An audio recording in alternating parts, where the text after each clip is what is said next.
As far as America is concerned, the ICC has no jurisdiction, no legitimacy, and no authority. The ICC claims near universal jurisdiction over the citizens of every country, violating all principles of justice, fairness, and due process. We do not play politics with jurisdiction and sovereignty. We do not recognize the jurisdiction of the ICC, and we view it as a threat to sovereignty, simply because the ICC was formed to provide justice to areas where there is no judiciary, where there is no court system, where there is no police, where there is no peace and order. And that's not the Philippines. Mr. Duterte was arrested in compliance with our commitments to Interpol. Interpol asked for help, and we obliged because we have commitments to the Interpol, which we have to fulfill. If we don't do that, they will no longer help us with other cases involving Filipino fugitives abroad. This is what the international community expects of us as the leader of a democratic country that is part of the community of nations. Now, the surrender of Mr. Duterte to the ICC is something that was, of course, the decision of the Philippines authorities. And if there is any question about whether it was lawful or not, it would have to be submitted to the judges. I cannot speculate what the judges might say, and then we will see what would be the outcome.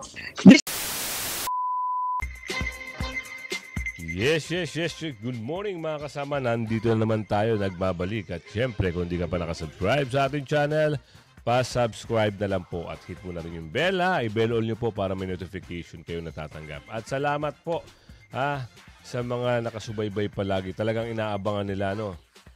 O, eto na. Oo. Sino ang mananagot dito sa balita na ito? Will United States protect Duterte? Yan ang thumbnail. Based on Trump Executive Order imposing sanction to ICC. Nako po. Asian Analytics. Mukhang ibang bansa ho ang nag-ano nito ang nagbalita nito May mananagot ba doon sa executive order? For sure meron. Pag kumilos na ho si Donald Trump. Kasi maski siya sinabi niya na walang jurisdiction kahit sa kanila ang ICC. Hindi maganda 'yan, sabi niya. Oo, ang bansa namin ay hindi namin ipagkakanulo o hindi namin ibibigay. Nako po, bakit meron tayong isang namumuno sa Pilipinas o isang Filipino citizen pinagkanulo ang isang magaling na leader o isang magaling na namuno sa bansang Pilipinas. Pero siyempre, bago natin simulan ang ating talakayan at reaksyon, like, and share, samahan mo na subscribe, i-bell all mo na. At ito na, inoperate pala si Tatay Digong. Ito yung balita rito. Kaya kailangan nyo malaman kung sino-sino ang mga nag-operate kay Tatay Digong. Lalabas at lalabas ang katotohanan yan mga kasama. Nagsiamin na. May video doon. Tapos ngayon, bebelta ka, kakambyo ka, mag-u-turn ka. Hindi na ho pwede yun. Hindi na ho pwede at hindi na ho magiging makatuwiran yung mga ano ba tawag doon? Pag-deny nyo. Dahil meron na kayong ebidensya Napanood ng mga libo-libo, milyon-milyon Pilipino yung pagyayabang nyo na kayo-kayo ang nagplano. Eto, sino-sino nga ba ito? Ipasok natin. Op. Masyado ka talaga nagmamadali, Kuya Goods, O, eto na siya. Isiniwalat. Nako po, sino nagsiwalat? O, ang dating leader, Grupo nasa likod ng pagkakulong ni PRD sa IC, tinukoy ni former intelligence chief. Intelligence chief to, dati. Isang dating mataas na opisyal ng intelligence community ang umunay grupo na nag-ooperate para mapasakamay ng International Criminal Court o ICC si dating Pangulong Rodrigo Duterte. Sino nga ba ang utak sa likod ng operasyong ito? Ating alamin sa balitang ihatid ni MJ Mondehar. Isang teroristang grupo sa Pilipinas ang nasa likod ng pagkakakulong ngayon ni dating Pangulo Rodrigo Duterte sa ICC. Sa panayam ng SMNN News kay dating National Intelligence Coordinating Agency o NICA Director General Alex Paul Monteagudo, isiniwalat nito na ang Communist Party of the Philippines, New People's Army, National Democratic Front o CPP-NPA-NDF ang nag-operate para siraan sa international arena si FPRD. Napakalakas ng network ng CPP-NPA sa Netherlands. Matagal na yan. Kaya naman pala. O sa bagay, kung natatandaan nyo, andun yung matanda, yung matandang hindi makauwi ng Pilipinas dahil sa kaso nga ng ganyan. Ayaw na umuwi. Ngayon, ang problema, itong mga galamay, itong mga tuta, yung boss nila sa Netherlands, kilala niyo ba yun? Ano bang pangalan nun? Joe Marie? Kung kilala nyo, i-type nyo sa comment section. Baka kilala nyo yun eh. Ito yung mga pagmumuka. Nako, ibang klase yung mga mukha nito. Bakit may mga... Bakit may mga sungay ito? Ito yung nasa video ha. Ipapakita ko lang. Kayo ba, kung tayo magsasurvey, ano ba ang pagkatingin nyo dito sa tatlo na ito? Kasi itong mga ito nagagalit. Dahil daw nababas sila at nakikriticize. Ay! Ale, mama, kung ayaw nyo makriticize, maglubay-lubay na kayo sa politika. Puro kayo onion skin. Balat kamatis kayo, hindi kayo pwedeng masaling. Kita mo yung balat ng kamatis, maganda. Pag nahulog, medyo magagaspangan ka na. Tigil na kayo sa mga political career nyo, kung ayaw nyo makriticize. Yan. Panahon pa ng dating President Ferdinand Marcos, meron silang network doon. Tumakas pa lalo nung pagpunta ni Joe Masison sa Netherlands. Ayun, sino nabanggit? Sino? Ulitin natin ha. Sino nabanggit? Tumakas pa lalo nung pagpunta ni Joe Masison sa Netherlands. Doon siya nagbase. Noong panahon ni Pangulong Duterte, naglabas siya ng isang proklamasyon taong 2017 na nagdideklara sa CPP-NPA bilang isang komunista at teroristang organisasyon sa ilalim ng RA 10168 o ang Terrorism Financing Prevention and Suppression Act of 2012. Mula noon, labis na napilayan ng teroristang grupo. Kaya't para makabawi, unti-unti rang inoperate ng mga kalaban ng gobyerno ang ICC sa Netherlands ayon kay Monteagudo. At nakapag-network sila doon hanggang sa ICC, hanggang sa lahat na lang ng mamatay sa Pilipinas ay sinasabi nilang kagagawan ni Duterte. Kahit hindi. Kita nyo? Lumalabas ang katotohanan.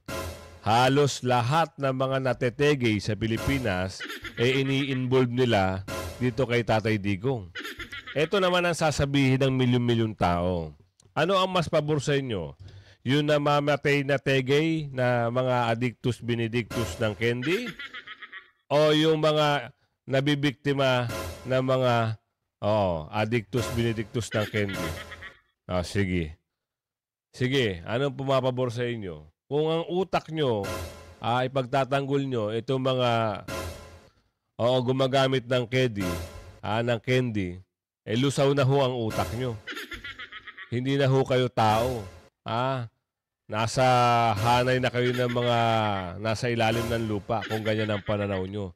Kasi ang mga milyon-milyong tao, ang paniniwala nila maganda ang ginawa ni Tatay Digong. Totoo naman. Malinis nung panahon ni Tatay Digong. Wala kang makikitang pakalat-kalat ng mga nanlilisik sa gilid ng eskinita. Yung mga malilikot ang kamay sa madaling araw. Yung mga mahilig mag-grounding na mga nakamotor. Wala kang mapapansin nun. Ngayon, yung panahon ni... sinakaupo ngayon, kita nyo. Ibang klase. Wala silang katakot-takot. Paano ba naman ang sabi? Hayaan mo sila. Basta kami tuloy-tuloy lang. Tatandaan nyo yun.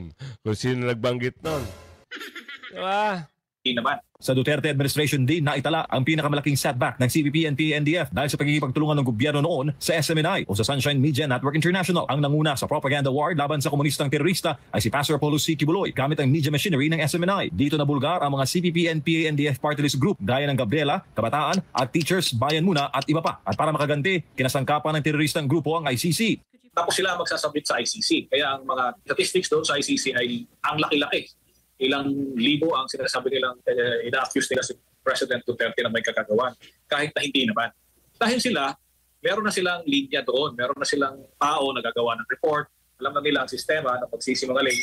At yung mga membro din nila, ang gagawa ng affidavits. Ganito nga nangyari. Dagdag pa na ito, meron lang akong sasabihin sa inyo.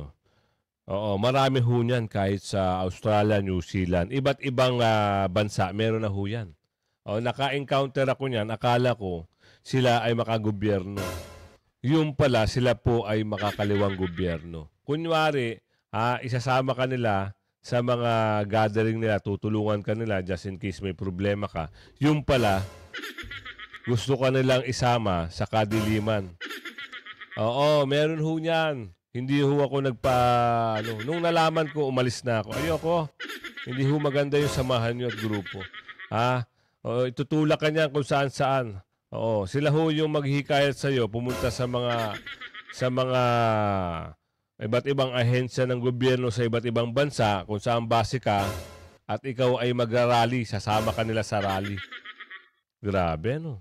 O, kaya marami sila. Oo, kumalat na sila sa buong bansa. Oo, isang grupo sila. Ang pangalan nila ay, hindi na muna natin sasabihin na. Sa susunod na natin sasabihin yan. Ng dating intelligence chief na misinformation at political manipulation ang naging kapital ng CPP, NPA, NDF laban kay dating Pangulong Duterte. At lahat ng kanilang galaw ay matagal nang alam ng pamahalaan. Nagawa sila ng kwento, benta nila sa media, sa European media, paint a picture na masama ang isang presidente, gaya ng PRRD. Tapos, nagawa sila ng report sa ICC. Hanggang sa padami ng padami.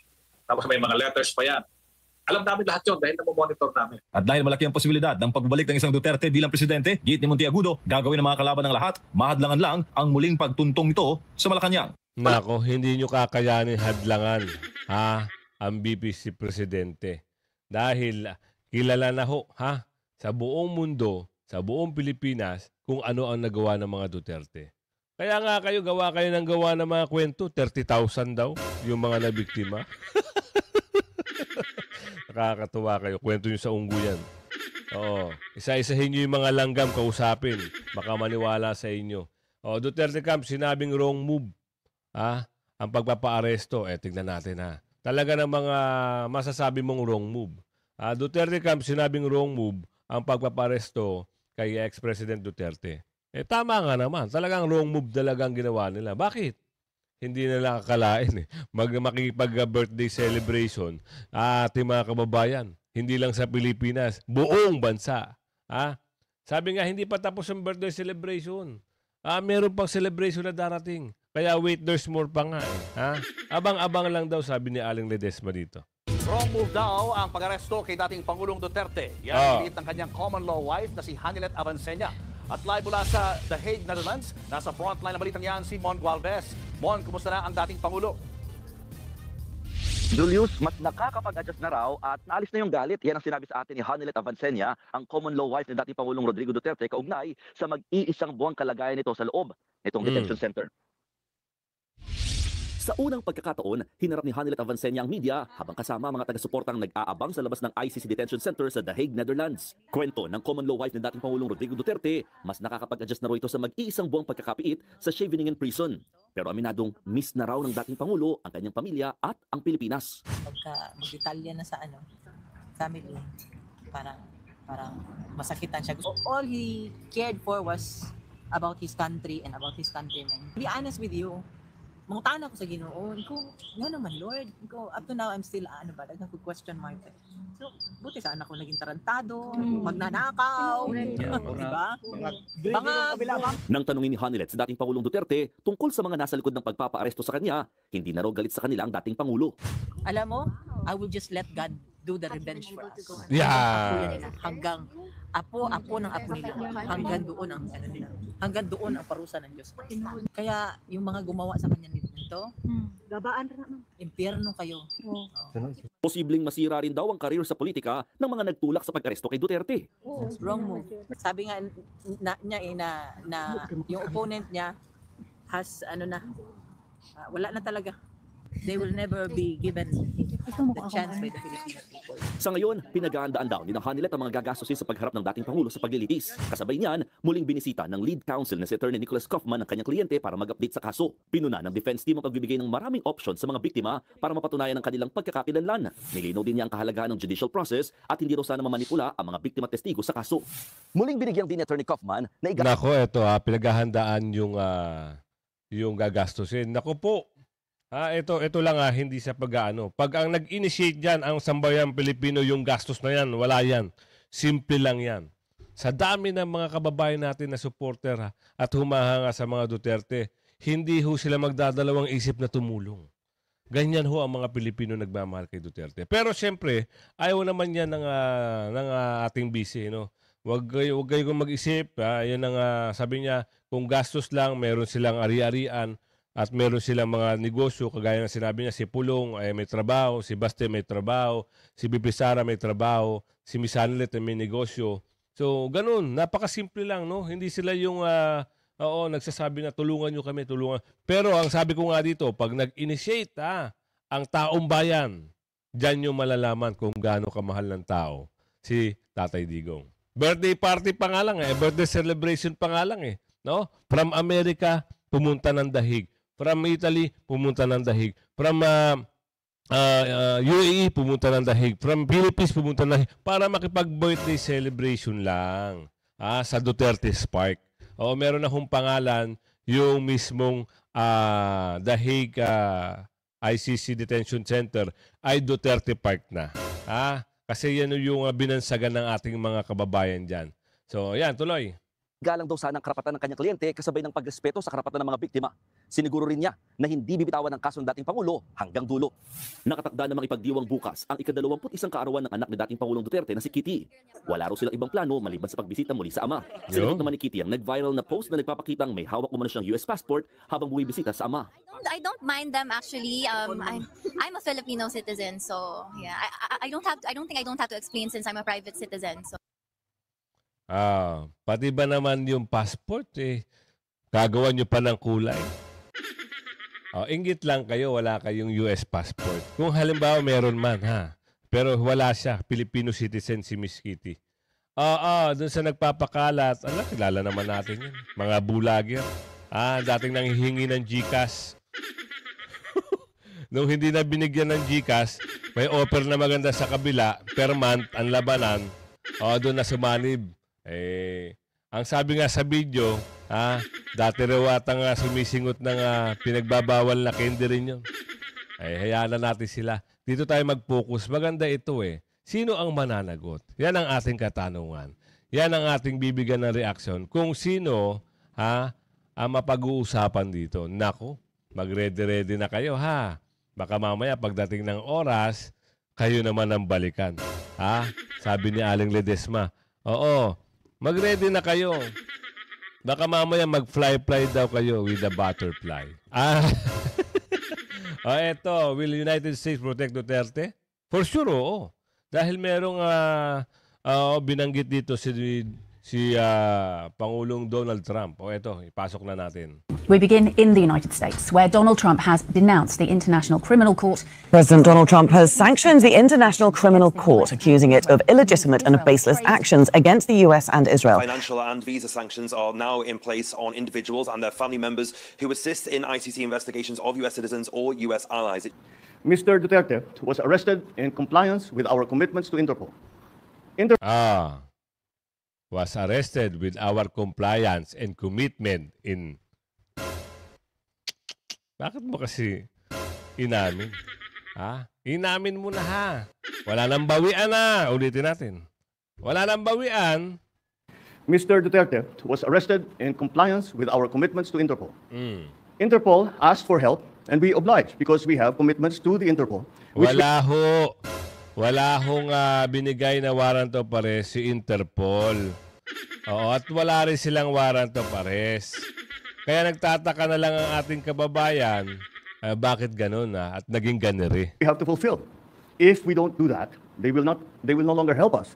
Now, the surrender of Mr. Duterte to the ICC is something that was, of course, the decision of the Philippines authorities. And binuko ka na, taga-ICC mismo ang nagbuko sa inyo. There is any question about whether it was lawful or not, it would have to be submitted to the judges. I cannot speculate what the judges might say, and then we'll see what would be the outcome. This is just the latest in a series of statements na ang ICC walang jurisdiction dito sa ating bansa. Gusto ko sanang tanungin ulit sa ating executive kung ang dating Pangulong Duterte ay nasa ilalim ng protected person under the executive order issued by the US President Trump, which imposed sanctions on the International Criminal Court. As far as America is concerned, the ICC has no jurisdiction, no legitimacy, and no authority. The ICC claims near universal jurisdiction over the citizens of every country, violating all principles of justice, fairness, and due process. Si Presidente Duterte ba ay naliwanagan na kayo? Oo, si mismo nga Presidente Donald Trump na nagpaliwanag ha. Baka mamaya gawan nyo na naman ang kwento. Ha? Baka mamaya i-deny nyo na naman. Oo. Ano pa meron? Tuloy. Isa sa protected person sa ilalim ng executive order ni Presidente Trump. Non-NATO ally na former or current official. Pwede bang parusahan ang mga sumapi sa pag-aresto katulad ni General Torre? Is former President Rodrigo Duterte covered by the protection of U.S. President Donald Trump's sanctions on the International Criminal Court, ICC? Senate Foreign Relations Committee Chair, Amy Marcos, asked this question as she singled out a provision of Trump's order. Gusto ko sanang tanungin ulit sa ating executive kung ang dating Pangulong Duterte ay nasa ilalim ng protected person under the executive order issued by the U.S. President Trump, which imposed sanctions on the International Criminal Court. The movement calling for the return of former President Rodrigo Duterte to the Philippines welcomed the enforcement of an executive order issued by U.S. President Donald Trump on the 6th of February. The order, which takes effect on April 6th, effectively places Duterte under protection from any arrest or prosecution by the International Criminal Court, ICC. Under the Trump executive order, ICC and Philippine officials allegedly responsible for Duterte's kidnapping and detention at the ICC in The Hague, Netherlands, are now subject to U.S. government sanctions. And now are subject to US government sanction. Nako po, sino kaya ito? Sino kaya ito presidential actions imposing sanction on the International Criminal Court. Nako, February 6, 2025. Nako po, ito na.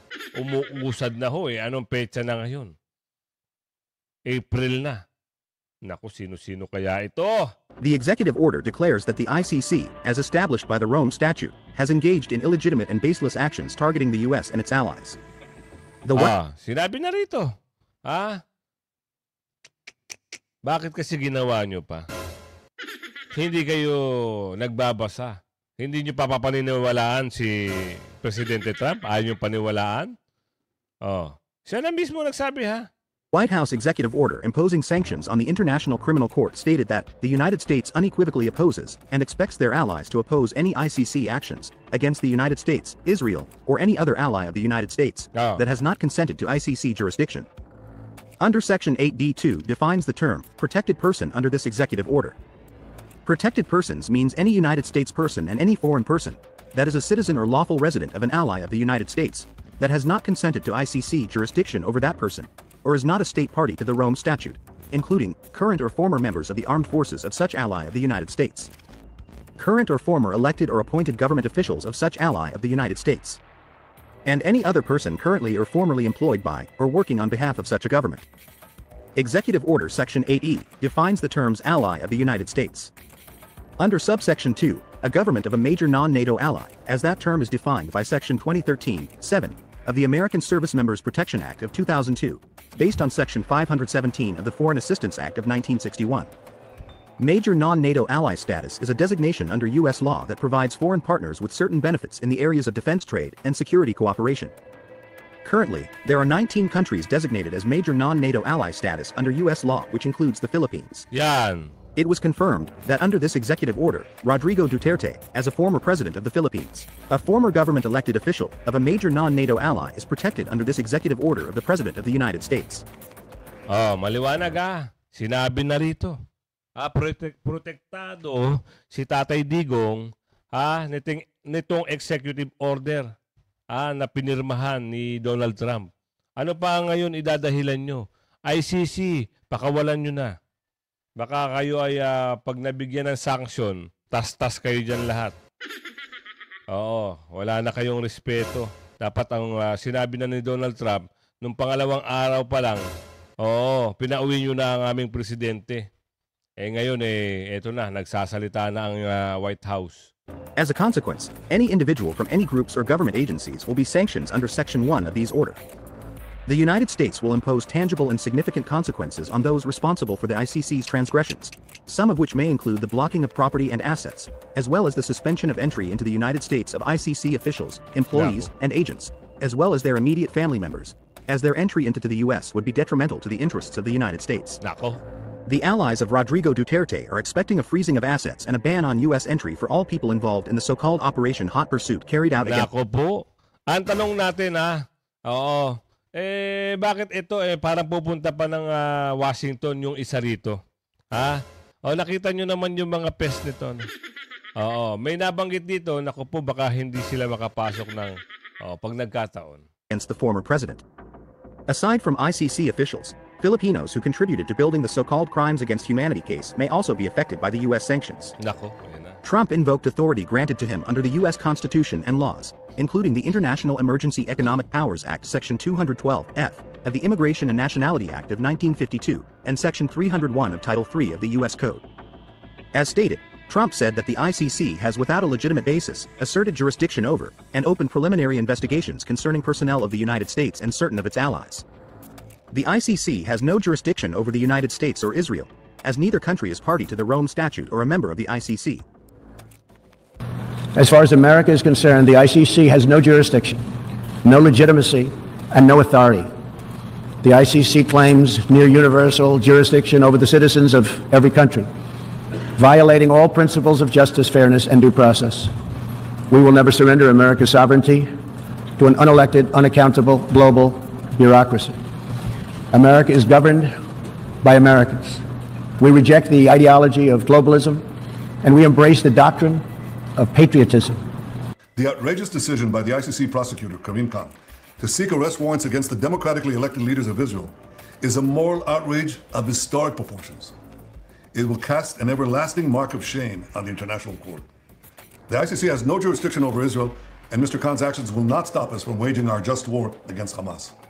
Now, the Dutertes have an entrenched political dynasty. The feud with the Marcoses is causing them problems, though, and now her father is in jail. Would these events have happened if the president wasn't at war with his deputies? With the arrest of Rodrigo, when they were allies, Marcos himself said he would block the ICC. Now, note that the ICC does not have any power to arrest anyone. They need the participation of countries in order to arrest suspects. So, for example, Netanyahu has an arrest warrant against him, Putin has an arrest warrant against him. Their countries are not giving them up. So if it weren't for Marcos Jr., Duterte would still be a free man. In relation to the former president, it's clear from the outside that there's been some breakdown in the relationship. I mean, do you intend now to invite the ICC to the Philippines to conduct its investigation? No, that would be a political move. We do not play politics with jurisdiction and sovereignty. We do not recognize the jurisdiction of the ICC, and we view it as a threat to sovereignty, simply because the ICC was formed to provide justice to areas where there is no judiciary, where there is no court system, where there is no police, where there is no peace and order.